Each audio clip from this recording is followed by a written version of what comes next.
What is up, everyone? Welcome back to the channel. My name is Chris with a beard, and I'm doing a documentary today on basically what I was doing before I headed into my beard journey. Now, it all started back in about 2008. I was about 14 years of age. Granted, I'm almost 31 now, so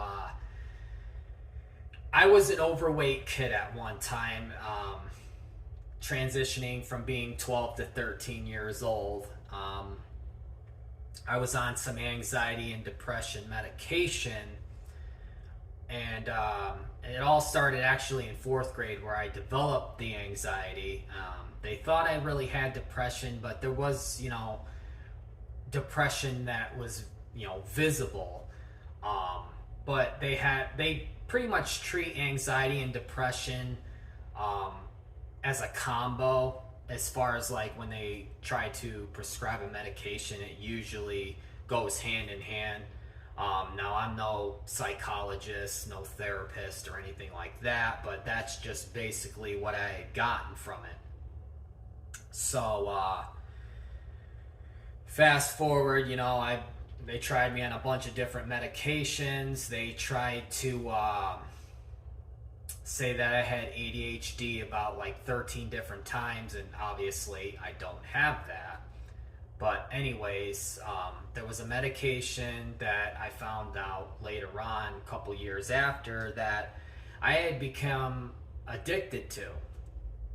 And when they tried to wean me off that, I was throwing up because, obviously I wasn't taking that medication anymore. So that medication had made me overweight at a very young age. I was 210 pounds, barely over 5'5", and the pair of jeans that I was in was almost a 50 waist. Most guys, are anywhere between at that age, like a 16 to maybe like a 26 at most, depending on your height. But I'm currently in like a 34 waist, but it's quite surreal on to how far I've come, since then. So I started seeing, guys, with physiques that, you don't normally see. At least back then, that I didn't see many guys, with muscle. So, it intrigued me, and then I started buying magazines like the Flex magazines, the Muscle and Fitness magazines. And, so I think you know where I'm heading with this on the journey that I, was able to endeavor on. So I started, working out, had no idea what I was doing, but I just started doing it because I was sick of looking in the mirror, and I was sick of, being big. And a friend at the time, I don't really coincide with this individual anymore.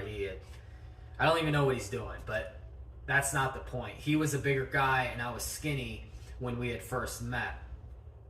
I said to him, wouldn't it be funny if we switched roles? And ironically, that happened.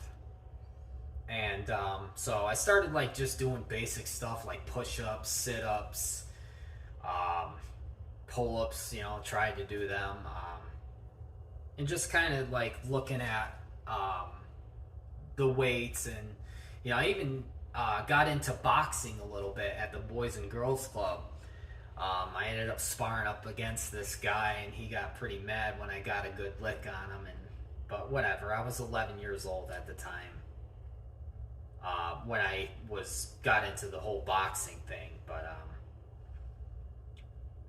that was kind of like a quick spout of doing that. But it wasn't until 14 that I wanted to get my life in going into a better direction. And I didn't have a lot of structure growing up. I got into a lot of bad groups of people, and kind of just doing whatever I felt like it. I was untouchable, wishing that I was 18 so I could just, thinking I had it all figured out. So I ended up being in group homes for a good portion of my life. And they could have tried me as an adult at 15 years of age. So I was, still intrigued with the working out and stuff like that, but I was also still getting in trouble at that time. So I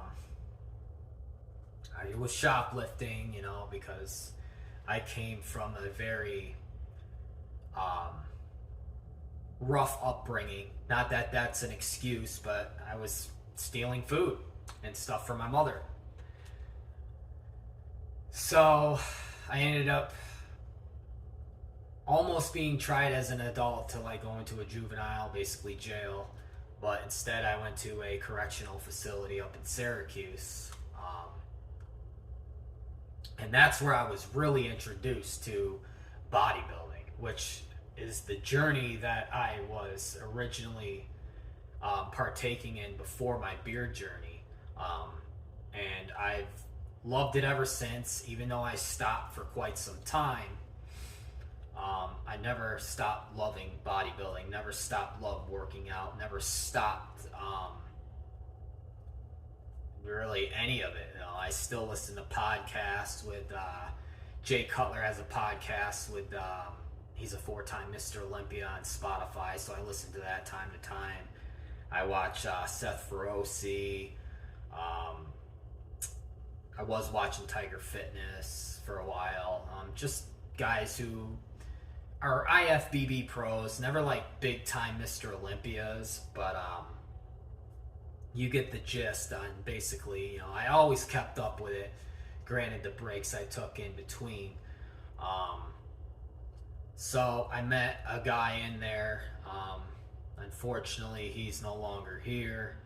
He was basically my coach, unofficially, but always gave me tips on what I could eat, workouts I could do, and just kind of guiding me in that right direction and positivity to be successful. And I remember the words that he instilled into me was focus and consistency. With those two, they go hand in hand, and then you'll always be successful if you just focus and stay consistent.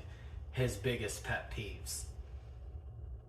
And there was a couple other guys, but he was, an Asian bodybuilder, and he was, really jacked. So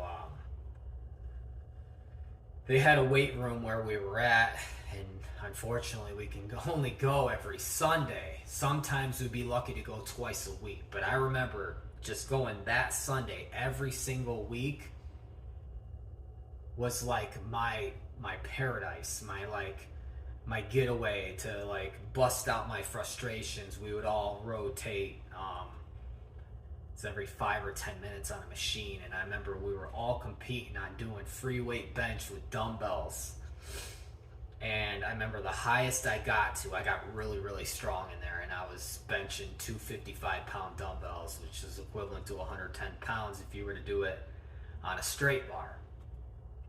So I gained a lot of strength. I lost a lot of weight from being 210 pounds to going all the way down to 160. Absolutely awesome. So fast forward getting out of there. When I moved to Pennsylvania, I got a gym membership, and I got all the way down to 130 pounds, cut, shredded, had obliques, abs, everything. Now, granted, people think that, it's not an easy road to get to that. Believe me, like the cardio is insane. Now, dieting, yes, sure, it plays a role, but I was doing so much cardio, and I was eating whatever I wanted, drinking soda, doing whatever, eating McDonald's, and I still stayed that shape because my cardio was absolutely insane. I was only sleeping about 3-4 hours a day. So I was like pound to the ground. I was totally dedicated to what I was doing. And then it wasn't until about age 18, 19 where I really started getting into supplements. Now, I don't mean like steroids or anything like that, because I have been offered that type of stuff before, like TRT, HGH, and a couple other supplements that GNC sells. Until it gets banned, then something else comes in its place, you know, because it's technically not legal, FDA. But they always had something new. And the one thing that I promised myself that I would never mess with was steroids or human growth hormones. It's a pact I made with my buddy when we first started this journey 15 plus years ago. And I've never touched the stuff. I've been accused of taking that stuff because of the size I had at one point. And I actually have a protein powder over here that has been my day one product. Now, granted, I've touched other stuff from like GNC, like the Waybolic Extreme 60, and then the regular Waybolic. It's basically better tasting, guaranteed no clumps when you mix it up in a shaker bottle, but it's expensive. It's like 60, 70 bucks for like 12 to, I don't know, 16 servings, give or take. But this stuff right here, pure protein. Walmart apparently doesn't sell it anymore. I got this from Price Chopper. But this has been like my day one that I've used. There's like 11 servings per container, 1 scoop, you know, per serving. No creatine, just straight up, you know, whey protein. And it is the greatest stuff that I've ever had. You can mix oatmeal, fruit, yogurts, whatever. I've done it all. This stuff has, you know, pretty much when you work out, you're going to be sore afterwards, especially for a newbie or you haven't worked out in quite some time. It basically helps you repair the muscle tissue that is torn and give you the vitamins that you may not be getting throughout all your food. It's basically a meal replacement drink. You know, it has your calories, carbohydrates, protein, calcium, sodium, potassium, and then various other vitamins and minerals like your amino acids, BCAAs, branched chain amino acids, and just to name a few to give you an idea. I might screw up pronouncing these, but you have your arginine, your glutamine acid, your glycine, just to name a few. Some of them I will butcher the names, I promise you that, but you can take at least 1 to 2 scoops a day. I usually only take post-workout, you know, every once a day. You know, even on the rest days you can have that as a meal replacement. Maybe you know, just didn't eat enough and you just want to gain up, you know, your protein or get some extra vitamins, you know, for those who don't take vitamins. I used to, I don't really, I don't know, I just rather try to get it from my food. So I dabbled in supplements for not till like, you know, 4 or 5 years after I actually started working out. I believe that you want to, you know, develop a consistency with working out first before you would dabble in any supplements. I've done protein bars. I don't like them. I just, you know, the texture makes my mouth itch. So probably some kind of reaction, but whatever. Or maybe it could have been just something new that I'm not used to, but I firmly believe that a protein shake breaks down a lot faster than a protein bar that's, you know, going to take a couple hours for it to actually break down and do what it's supposed to. I'd rather have, you know, something that's going to work, you know, not instantly, but pretty close to. I pretty much worked out last night because, like I said, this is a journey. If you watched the short earlier on today, that I am getting back into this journey, and I'm probably not going to be able to do it because I am older now. So my body and my energy level is not like what it used to be. Not saying that I'm, you know, an old man or anything, but you get older, your body starts, breaking down as far as like, your knees start to hurt and your back, it's a little harder to get out of bed from, being that spring chicken. So, this stuff definitely does wonders, helps you recover faster. The soreness is not as extenuating as, if you didn't take a supplement. And it's all safe, The one thing that I found out though, I think I was 23, 24 when I started dabbling in the creatine. Now the thing with creatine is you want to make sure you're drinking lots of water, because that's basically what creatine is water weight to help you like build up that mass and whatnot. I cannot take creatine. It gives me stomach cramps no matter how much water I drink. So I found that out and I ended up going to the hospital and had to have blood work done, vitals, so on and so forth. Was put on a brat diet. Don't take that supplement anymore. So cannot take creatine. So I stick with just, straight up whey protein. I got to make sure there's no creatine in it whatsoever. So the ingredients, just like beard products, play a huge role. It's kind of like supplements, beard products. They kind of go hand in hand, whether it's going to work for you depending on the ingredients. So it's kind of a similar attribute.